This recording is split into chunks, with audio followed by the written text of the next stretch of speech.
Eu tive um primo irmão do meu pai, que foi preso muitos anos. Ele era da ALN e muitos amigos dos meus pais, tal. Eu lembro de uma situação de... É curioso que, por acaso, ontem, no veterinário, eu me encontrei com um desses amigos do meu pai, que ficou muitos anos preso. Também o César Queiroz Benjamin. E eu lembro dessa sensação dos momentos em que as conversas em casa viravam... em que havia essa tensão, sabe? Essa coisa do... Era um misto de uma certa tensão com certo medo, com uma coisa de... porque, de certa forma, mesmo que você não tivesse na luta armada, e a turma... Meu pai é professor universitário, né? Então a turma eram escritores, acadêmicos e jornalistas, não era... Esse primo do meu pai, não, ele estava na luta armada, mas a maior parte das pessoas não estava. E, no entanto, essa proximidade, o fato de serem de esquerda e o fato de haver uma proximidade da luta armada já era o suficiente para você ser preso. Sendo preso, você não necessariamente sairia torturado, mas poderia ser. Poderia ser porque os caras estavam afim, poderia ser porque os caras queriam informação e achavam que você podia ter informação, e às vezes as pessoas tinham, de fato, informação onde outros estavam escondidos, onde eram os aparelhos, onde eram... No próprio caso do Rubens Paiva, né? Ele entregava cartas ali, ele tinha... Isso é uma coisa, que aí é uma coisa que eu, evidentemente, não tenho de memória, eu tenho mais de... meus pais me contando, amigos dos meus pais contando, é que tinha situações em que tinha uma ditadura lá fora. Você tinha conhecidos que eram amigos, que eram ex-colegas de trabalho, que eram amigos de parentes, tal, que às vezes estavam em fuga, estavam sendo procurados, estavam com os retratos espalhados em cartazes, e você tinha aquela situação de que alguém precisava tirar o fulano de tal lugar e levar para tal outro lugar. E não dava para ser alguém da luta armada, tinha que ser alguém que fosse, por um lado, próximo o suficiente, que você pudesse ter algum tipo de relação de confiança, mas, por outro, que não fosse chamar atenção. Que não fosse chamar atenção. Então...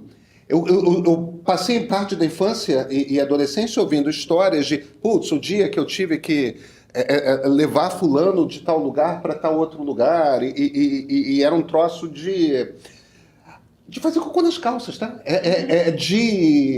Eram situações de um medo visceral.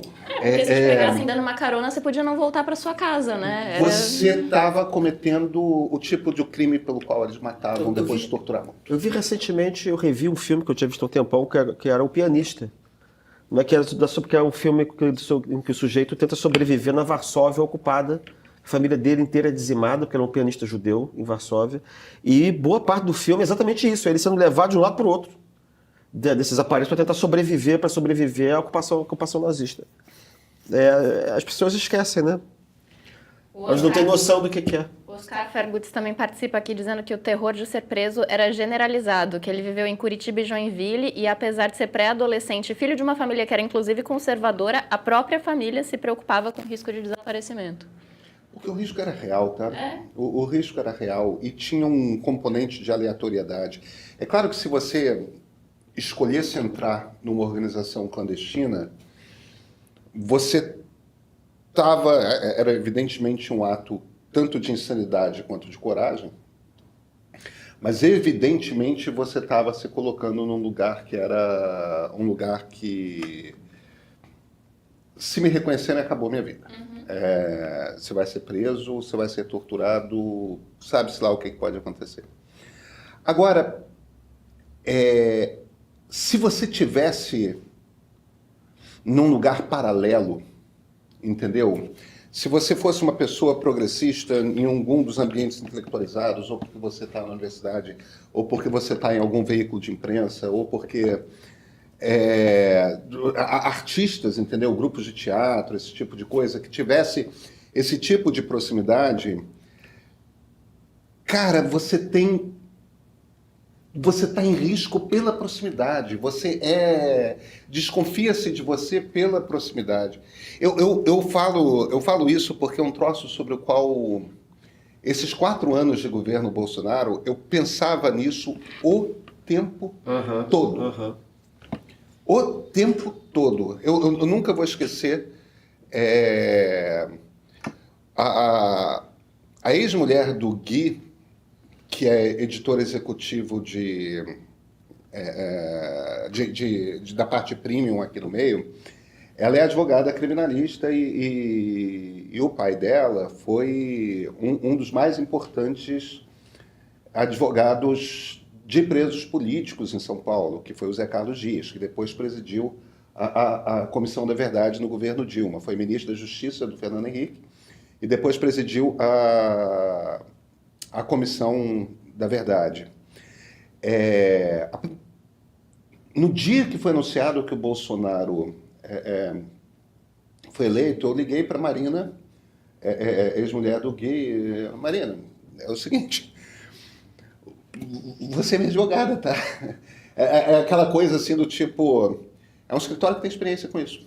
É claro que o Zé Carlos está velhinho, mas existe a memória de como é que você faz, entendeu? E assim, ela seria sua advogada num ambiente em que as pessoas ainda pudessem ter advogados, né? Porque não era exatamente isso que acontecia. O meu medo, eu não sabia o que podia acontecer, eu realmente temia que ele tentasse dar um golpe muito cedo dentro do governo. E eu acho que o filme... A gente conversou sobre isso, né? É bom lembrar dessas coisas, porque foi um dos períodos mais horrendos que eu me lembro de ter vivido do ponto de vista cívico, porque a gente estava na pandemia, ninguém podia sair de casa, e dia sim, dia não, Bolsonaro prometia golpe de Estado.